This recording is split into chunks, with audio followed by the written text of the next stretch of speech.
The silent strike. Captain Olivia Drake stood at the command center of the HSS Nemesis, her fingers trailing across the holographic display as she studied the Zalaxian defense grid.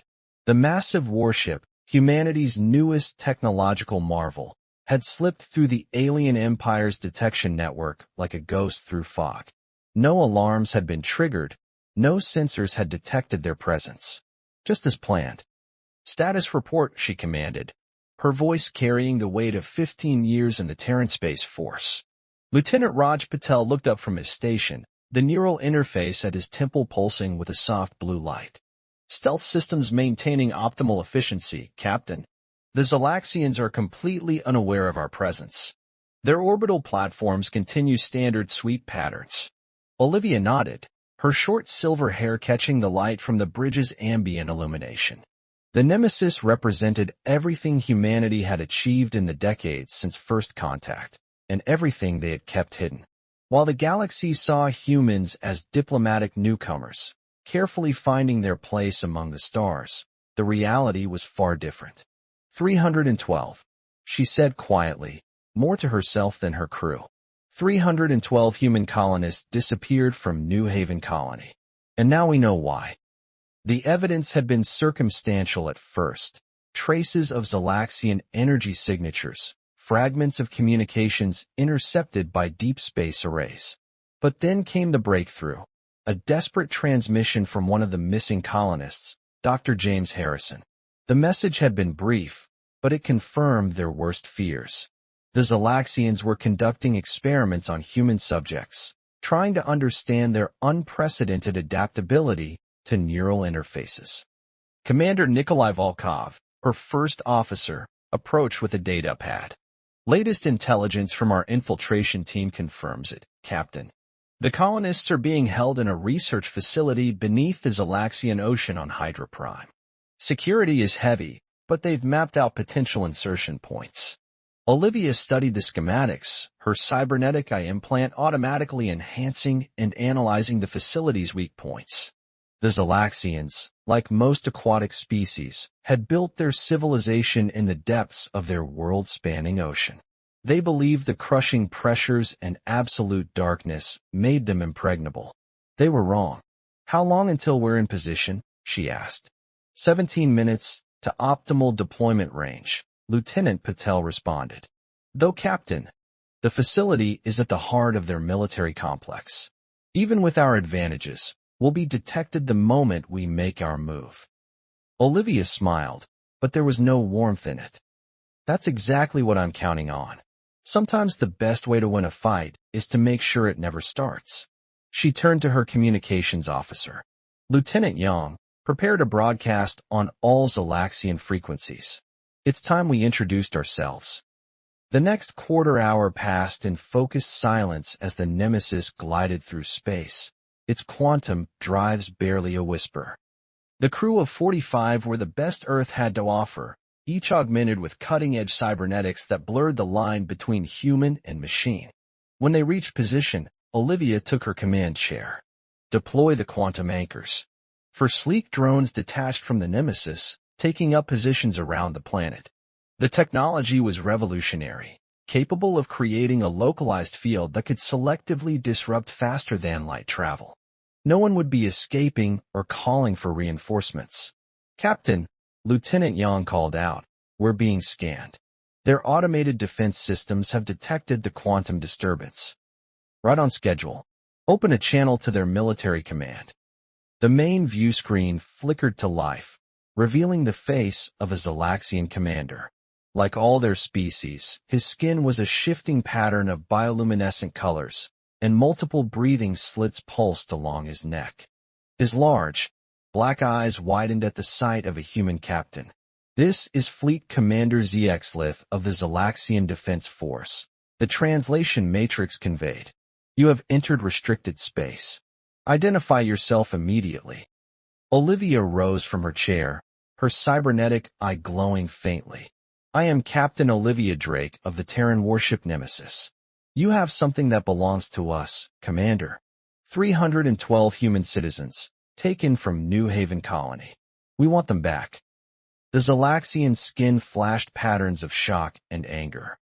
This is an outrageous accusation. You have no proof. We have Dr. Harrison's transmission, Olivia interrupted. We have tracking data from the ships that took our people. And most importantly, we have the Nemesis. She nodded to Lieutenant Patel, who initiated their prepared demonstration.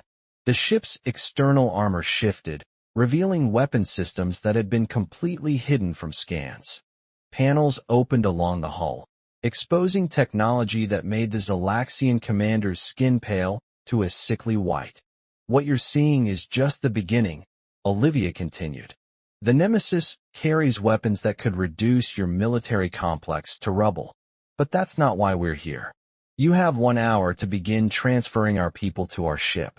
If you comply, we leave peacefully. If you refuse, she let the threat hang in the air. You're bluffing, Zexlith snarled. One ship, no matter how advanced, cannot stand against our entire defense fleet. Olivia's response was to nod to Lieutenant Yang. The communication cut off, and a moment later, a precise pulse of energy emanated from the Nemesis. As it passed through the Zalaxian defense platforms, their weapons went dead. Shield generators failed. Communication arrays ceased functioning. Channel open again, Yang reported. The Zalaxian commander's face reappeared, his skin now cycling through patterns of fear and rage. What did you do? Targeted electromagnetic pulse, specifically calibrated for Zalaxian technology, Olivia explained calmly. That was at 15% power, affecting only your orbital platforms. The next demonstration will be at full power, targeting your underwater facilities. You have 55 minutes remaining. She signaled Yang to end the transmission, then turned to her crew. Prepare for possible hostile action. They'll either comply or try something desperate. Either way, we need to be ready. The next hour was tense with preparation. The Zalaxians scrambled ships, but kept them at a distance, clearly uncertain about the Nemesis's capabilities. Olivia watched the tactical displays, noting their movements, looking for signs of deception. Captain, Commander Volkov called out. We're detecting movement at the research facility. Multiple transport signatures. They're moving the colonists. Olivia's cybernetic eye processed the data streams. Not an evacuation pattern. They're trying to relocate them to a secondary facility. She stood, her decision made. Deploy the Hydra teams. We gave them a chance to do this peacefully. Throughout the ship, specially trained extraction teams prepared for deployment. Their combat suits, designed for underwater warfare, represented yet another technological leap that humanity had kept hidden from the galaxy. Multiple Zalaxian warships on an intercept course, Lieutenant Patel reported. They're charging weapons. Let them come, Olivia replied, her voice hard. It's time to show them exactly what humanity is capable of. Execute Operation Undertow. The Nemesis's true power was about to be revealed, and the galaxy would never look at humanity the same way again. The age of playing the peaceful newcomer was over. The Zalaxians, and anyone else who thought humans were easy targets, were about to learn a harsh lesson about underestimating Earth's children. Deep beneath the waves of Hydra Prime, alarms began to sound throughout the research facility. The revolution in galactic politics had begun, and it started with a single ship appearing silently in the night. Echoes of defiance. Commander Marcus Chin stood before the Galactic Council, his dress uniform pristine, his expression carefully neutral. The massive chamber, with its soaring crystalline dome and representatives from 100 species, would have intimidated most humans. But Marcus had seen too much in the past month to be intimidated by ceremony. The Terran action against Hydra Prime was a violation of galactic law. The Zalaxian representative thundered, his skin flashing patterns of outrage. A single warship penetrated our defenses, disabled our military installations, and extracted prisoners from a secure facility. Prisoners. Marcus's voice cut through the chamber like a blade. You mean the 312 human civilians you kidnapped for illegal experimentation? The families, the children, the scientists who trusted your people. The chamber erupted in murmurs. Marcus activated his neural interface, letting his cybernetic enhancements scan the reactions of the various representatives. The Zalaxians showed patterns of guilt and fear. But more interesting were the subtle signs of discomfort from the Volasian and Dyrene delegates. "We have reviewed the evidence," the council elder, an ancient meridian with crystalline skin, announced. "The experimentation on human subjects is a clear violation of council law. However, the aggressive military response by Earth was precisely calculated to minimize casualties," Marcus interrupted. "Captain Drake could have destroyed the Zalaxian fleet. Instead, she demonstrated our capabilities and achieved her objective without a single death." The chamber fell silent. Marcus knew why. The revelation of humanity's technological capabilities had shaken the galactic community. They had all underestimated Earth, seen humans as primitive newcomers playing at being a space-faring civilization. The Nemesis had shattered that illusion. But Marcus knew something the Council didn't. Something that Captain Drake's mission had inadvertently uncovered. Lieutenant Reika Tanaka's voice whispered through his neural interface. "Sir, we've confirmed the pattern. 3 more signals, matching the frequency from Hydra Prime." Marcus allowed himself a small smile. The Nemesis hadn't just rescued human prisoners. It had exposed a conspiracy that went far beyond the Zalaxians.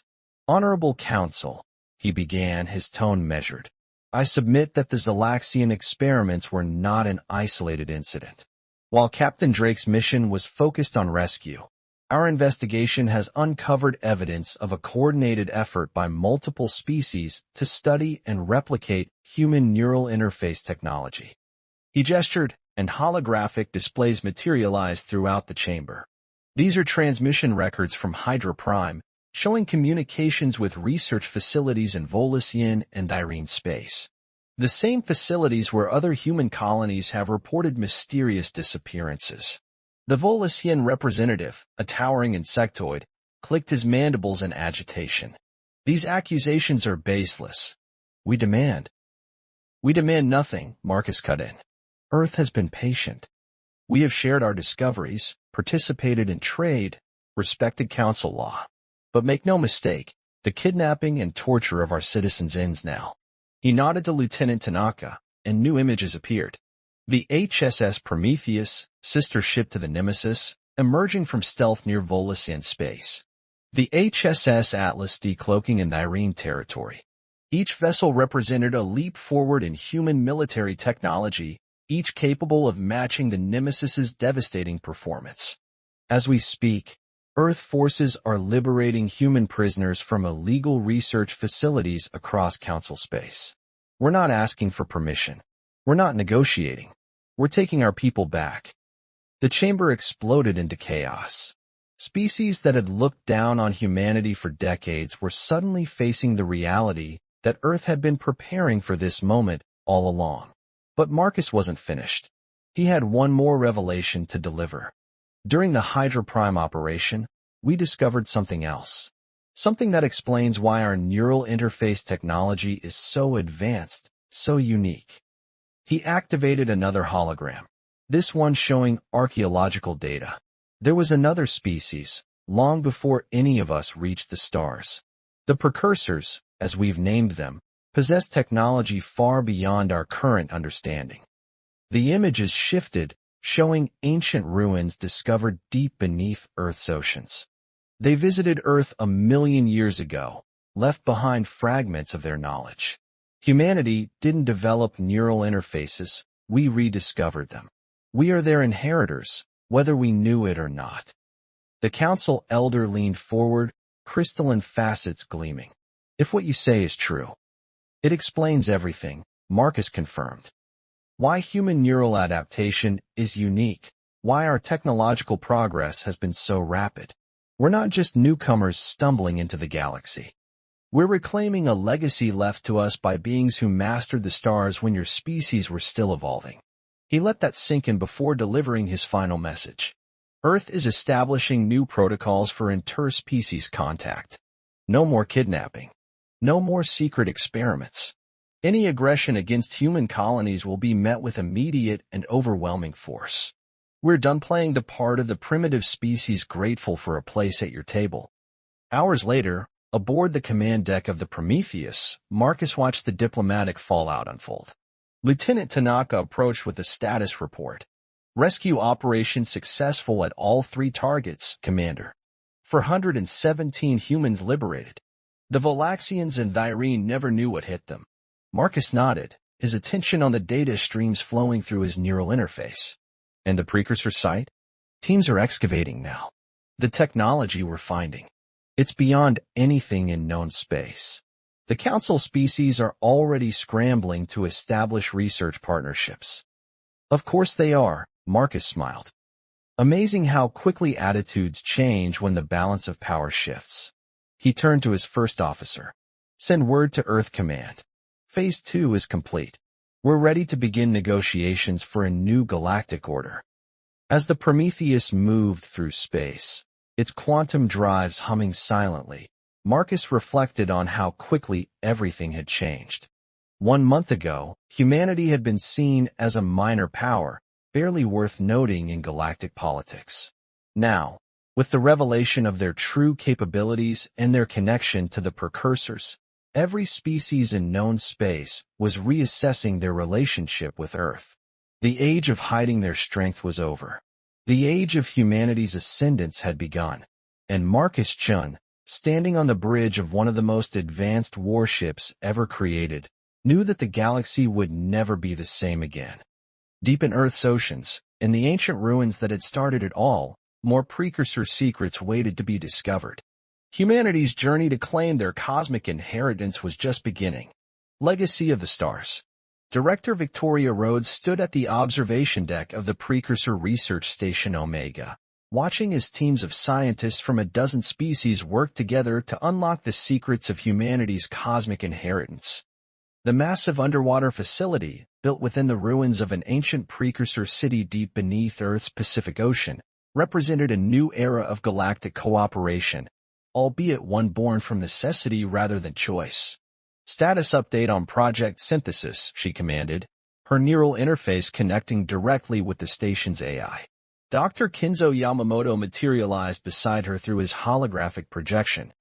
As head of xenoarchaeology, he split his time between multiple research sites across Earth's oceans.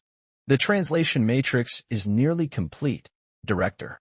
We've decoded approximately 78% of the precursor language database. But, he hesitated, his holographic form flickering slightly. What is it, Kinzo? The latest translation suggests something troubling. The precursors didn't just leave Earth randomly. They were running from something. Victoria's cybernetic eyes narrowed, processing this information. In the 6 months since Commander Chin's revelation to the Galactic Council, humanity had made extraordinary progress in understanding precursor technology. But each answer seemed to bring new questions. Dr. Yamamoto, she said carefully, I need you to compile everything we have on this immediately. And contact the Nemesis and Prometheus. I want Captain Drake and Commander Chin in on this. As if summoned by her words, an alert flashed across her neural interface. The Nemesis had detected something at the edge of explored space, something that matched precursor energy signatures.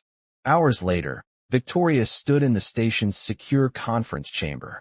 The holographic forms of Captain Drake and Commander Chin joined her, along with representatives from the Galactic Council's newly formed Precursor Research Coalition. Play the recording, Olivia Drake commanded, her expression grim. The chamber darkened as a sensor log materialized in the air before them. At first, it showed only empty space. Then, like a ripple in reality itself, something emerged. A structure, massive beyond comprehension, its architecture unmistakably precursor in origin. We detected it 3 days ago, Olivia explained. It appears to be some kind of station or outpost, but its energy signature is unlike anything we've seen before. It's awakening. Victoria turned to Dr. Yamamoto's hologram. You said the precursors were running from something. Could this be related? The xenoarchaeologist nodded, bringing up his latest translations. According to what we've decoded, the precursors faced a threat they called the Void Seekers, entities that existed somewhere between normal space and something else. They built a network of sentinel stations to monitor for their return. And now one of those stations has activated, Commander Chen finished. After 1,000,000 years of silence. The chamber erupted in concerned murmurs. The alien representatives, once so confident in their superiority over humanity, now looked to Earth's leaders for guidance. The irony wasn't lost on Victoria. We need to investigate that station, she declared. But more importantly, we need to accelerate our understanding of precursor technology. If their ancient enemy is returning, we need to be ready. The Nemesis can reach the station in 3 days, Captain Drake offered. We've integrated enough precursor tech to safely approach and dock. Victoria nodded, her mind already racing with possibilities. Commander Chun, I want the Prometheus coordinating with Council forces to establish a defensive perimeter. If these Void Seekers are really returning, we can't afford to be caught unprepared. As the others filed out to begin preparations, Victoria remained in the chamber, studying the image of the ancient station.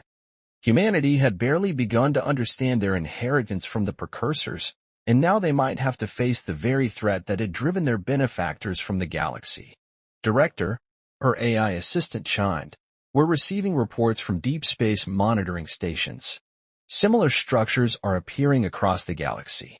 The Sentinel network, it's reactivating. Victoria straightened, her cybernetic enhancements feeding her data from across Earth's defense grid. Whatever was coming, humanity would face it alongside their former rivals, united by the legacy of a long-vanished species that had chosen Earth as the guardian of their knowledge. Begin Emergency Protocol Omega, she commanded, and send a message to all Earth forces and our allies. The true test of our civilization is about to begin. In the depths of space, ancient machines stirred to life, preparing for a war that had never truly ended. The precursors had given humanity the tools to survive, but the question remained, would it be enough to face what was coming from beyond the stars? As the Nemesis prepared for its mission to the Sentinel station, as the Prometheus coordinated the galaxy's defenses, as researchers raced to unlock more precursor secrets, Victoria Rhodes knew one thing with certainty. The next chapter in humanity's journey would determine not just Earth's fate, but the destiny of all life in the galaxy. The legacy of the stars had been passed to humanity. Now they would have to prove worthy of it. The Void's Edge. The precursor Sentinel station loomed before the HSS Nemesis, its ancient architecture defying conventional physics. Captain Olivia Drake watched through the ship's quantum-enhanced sensors as impossible geometries twisted in ways that made her cybernetic eye struggle to process the information. Final approach vector locked, Lieutenant Raj Patel announced, his neural interface pulsing as he guided the warship toward a structure that seemed to exist in more dimensions than humans could perceive. Docking protocols. Well, we're adapting them as best we can, Captain. Dr. Junko Takeda, the expedition's lead xenoarchaeologist, stood beside Olivia on the bridge. Her research team had spent the last week preparing for this moment. The station's energy signature is unlike anything in our database. It's not just active, it's evolving. Evolving into what? Olivia asked, though she wasn't sure she wanted the answer. Before Junko could respond, the void around them shifted. There was no other word for it. Space itself seemed to bend, creating patterns that set off warning signals in everyone's neural interfaces. Multiple contacts. Commander Volkov shouted. There. Captain, I can't properly describe what I'm seeing. Olivia saw them too.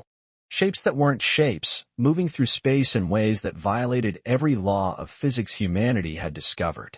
The Void Seekers had returned.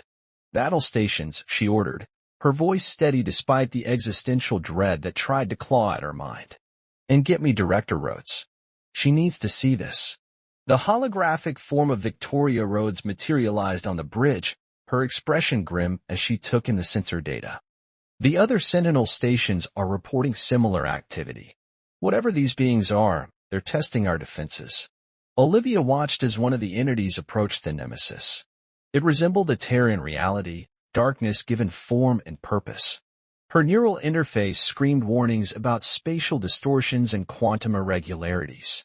"They're trying to communicate," Dr. Takeda announced, her instruments picking up patterns in the chaos. "The station, it's acting as a translator of sorts." The precursors built these outposts not just as early warning systems, but as communication hubs. "Can we respond?" Olivia asked. "I think." Junko's hands flew over her console, integrating precursor protocols with human technology. "Yes. The station is adapting our signals."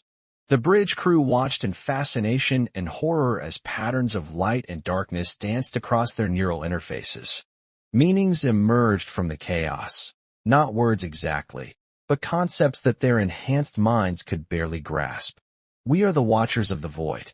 The message came not in words but in impressions, in memories of stars dying and galaxies being born. The ones you call precursors fled rather than face the truth of existence. "Will you do the same?" Olivia straightened in her command chair. "We are humanity, inheritors of the precursor legacy. We do not flee." Brave words from such young beings. "But do you understand what you face? We are not invaders or conquerors. We are evolution itself. The next step in cosmic development." Through their neural interfaces, the crew began to understand. The Void Seekers weren't enemies in any conventional sense. They were representatives of a state of existence beyond normal space-time. They sought not to destroy, but to transform. "Director," Olivia said quietly, "are you getting all this?" Victoria's hologram nodded. "All Earth stations are receiving. The Council representatives are. Well, some are having difficulty processing the implications. The precursors chose you for a reason," the Void Seekers continued. "Of all the species in this galaxy, humans alone have the potential to bridge the gap between normal space and the void. Your neural interfaces, derived from precursor technology, are the first step toward transcendence." Dr. Takeda's instruments were recording everything, correlating the communications with precursor records. "Captain, I don't think they want to fight us. They want to teach us. The time of testing approaches. Humanity must choose. Remain as you are, bound by the limitations of physical space, or embrace evolution and become something greater." The precursors feared this choice. "What will you do?" Olivia exchanged glances with Victoria's hologram. The implications were staggering. The Void Seekers weren't a returning enemy. They were cosmic mentors, offering humanity a path to an existence they could barely comprehend. "We'll need time," Olivia replied carefully. "This isn't a decision that can be made quickly. Time flows differently in the void. We will wait. When you are ready, the Sentinel stations will guide you. But know this, the galaxy is changing. Evolution cannot be stopped, only guided. The precursors gave you the tools. We offer the understanding to use them." The void entities began to withdraw, their impossible forms folding back into dimensions human senses couldn't process. The Sentinel station pulsed with new energy, its ancient systems now fully awakened and ready to serve as a bridge between realities. "Well," Victoria's hologram said dryly, "I don't think anyone was expecting this outcome. The Council is going to have a collective meltdown." Olivia smiled despite the weight of what they discovered. Humanity does seem to have a habit of complicating galactic politics. She turned to Dr. Takeda. "Begin analyzing everything we've recorded. I want to understand exactly what kind of evolution they're offering."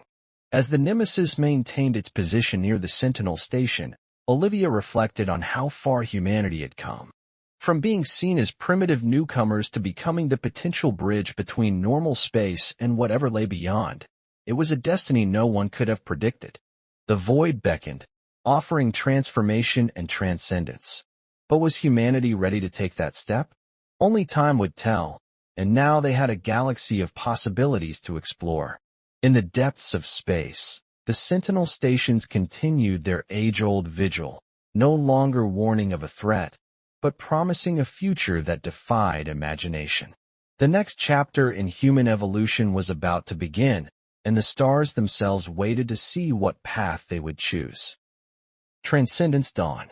The Great Hall of Earth's Unity complex buzzed with tension as representatives from every human colony gathered to make the most important decision in their species' history. Director Victoria Rhodes stood at the central podium, her cybernetic enhancements processing the emotional signatures of the assembled leaders. For 6 months, she began, we've studied the Void Seeker's offer. Our best minds have analyzed the data from the Sentinel stations. The choice before us today will determine not just humanity's future, but the course of evolution itself. Dr. Kenzo Yamamoto's hologram materialized beside her, accompanied by Dr. Junko Takeda. They had spent months decoding the precursor archives, understanding the true nature of the transformation being offered. The process is not what we initially feared, Junko explained, projecting complex quantum equations into the air. We wouldn't lose our humanity. We transcend its current limitations.